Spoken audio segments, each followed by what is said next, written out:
So next formula, because of certain charges on the conductor पे ना charge distributed है on the surface of this conductor, let us say, and that distribution of charge may not be even also. As you can see, यहाँ पे charge density ज़्यादा इस portion में, यहाँ पे charge density कम है, uneven. Similarly inner surface पे भी charge distributed है, यहाँ पे charge density ज़्यादा, यहाँ पे charge density कम है.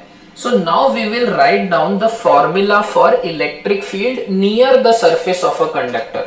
Suppose you are very close to this particular point on the surface. यहाँ पे इलेक्ट्रिक फील्ड कितनी है, उसका फॉर्मूला है sigma by epsilon not.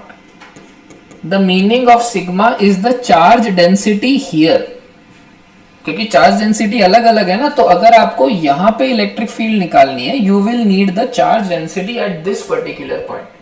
Okay, so now let us derive this formula. Why does this happen? This is very similar to sigma by 2 epsilon naught. देखो क्या होता है, again Gauss law. Electric field निकालने के दो ही तरीके effectively, ठीक है, तीन तरीके. एक तो कूलम्स लॉ से और गॉस लॉ से. कूलम्स लॉ तो अप्लाई नहीं करोगे, इतना वियर्ड चार्ज डिस्ट्रीब्यूशन है. गॉस लॉ के लिए आप क्या करोगे, एक ना गॉसियन सिलेंडर बनाओगे. ओके, कंडक्टर को ना बहुत सारा चार्ज दे देता हूँ, it become easier to apply. देखो अब ना मैं गॉसियन सिलेंडर बनाता हूं ऐसे, ये हमारा गॉसियन सिलेंडर हो गया. फ्लक्स कैलकुलेट कर, let us calculate the flux of electric field through this conductor. Flux, यहाँ पे इलेक्ट्रिक फील्ड नहीं है. What is the flux of electric field here? Zero. Field ही नहीं है, फ्लक्स कैसे होगा? ये पूरा रीजन जो कंडक्टर के अंदर है उसके थ्रू फ्लक्स है ही नहीं, क्योंकि फील्ड ही नहीं है.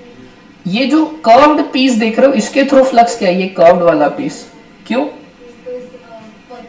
Field is parallel to the surface. समझ में आ रहा है? ये जो सिलेंडर का पीस है ऐसा है ना, फील्ड इसके पैरेलल है, कट इसके थ्रू नहीं जा रही है, तो फ्लक्स जीरो है इसके थ्रू. फ्लक्स ना सिर्फ ये आउटर लिड के थ्रू है, इसके थ्रू फ्लक्स क्या है? इलेक्ट्रिक फील्ड का. अगर इलेक्ट्रिक फील्ड ई है और इसका एरिया ए है, तो फ्लक्स क्या हुआ? ई ए.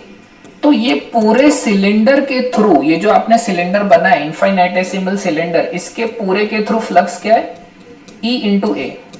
Now by Gauss law flux is equal to Q enclosed by epsilon naught, है ना? Q enclosed by epsilon naught. Now let us see, ये जो गॉसियन सरफेस आपने बनाया है, इसके अंदर कितना चार्ज एनक्लोज है? जो इतने से पोर्शन में, यहाँ पे चार्ज डेंसिटी कितनी है? सिग्मा.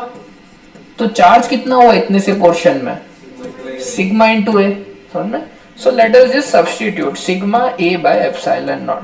तो जब आप इन दोनों को इक्वेट करोगे, A cancel and you have E is sigma by epsilon naught. This is the formula for electric field. The most important thing is, जब आप इलेक्ट्रिक फील्ड इस पॉइंट पे निकाल रहे हो, you will need the sigma here. जब आप यहां निकाल रहे हो, you will need the sigma here. यहां निकाल रहे हो, यहां का सिग्मा यूज करना है. जहां भी आप यहाँ पे इलेक्ट्रिक फील्ड निकाल रहे हो, यहाँ जो सिग्मा है वो यूज करना है. The formula is sigma by epsilon not. Same logic will hold on the inner surface also. So this is the formula for electric field, very very close to the surface of conductor, close to the surface of conductor only. Okay.